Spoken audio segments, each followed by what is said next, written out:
Здравейте, добре дошли на канала Astro Lemonade. Включвам се с едно кратко послание за пълнолунието в Скорпион, което предстои на 24 април в 2 часа и 48 минути. А това е дълбоко емоционално пълнолуние. По принцип, по време на пълнолунията нашите емоции са на своя максимум, но когато пълнолунието е в Скорпион, сме още по-податливи на крайности, на превъзбуденост, имаме трудност да спим.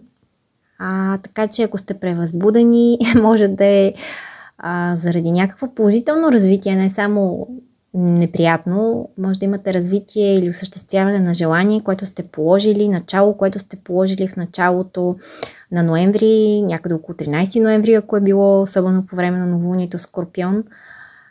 Може да имате ярки сънища, особено по-сензитивните от вас, по-водните натури, особено тези с луни в Риби, Рак и Скорпион. Също така хората с луни във Водолей, Близнаци, Везни, Дева е добре да внимават с прекаленото обмисляне, анализиране. Може да имате също така повишена сексуалност, да развихрите въображението си, но и да засилите някои ваши страхове. Може да имате така по-силно желание да контролирате партньора си, да ревнувате. Като цяло може да се засили желанието ви за контрол относно нещата, хората, които по принцип имате желание да контролирате. Така че внимавайте с това. Може да ви донесе така доста негативни последици за самите вас, за здравето ви.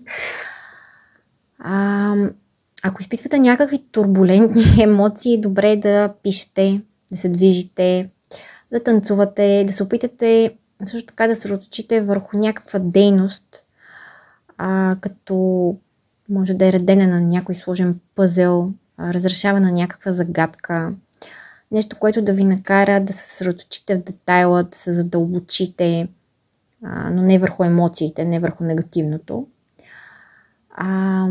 Буквално дейност, която може да се задълбочите и да разучите, да разнищите по скорпионски нещото. Някакви сложен ребус или други подобни. И помнете, че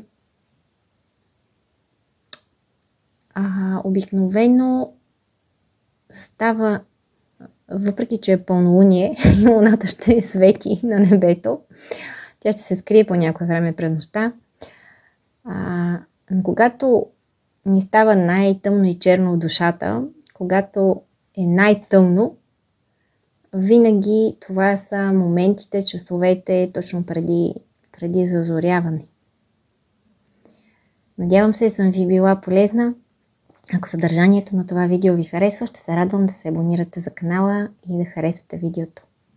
До нови астрологични срещи!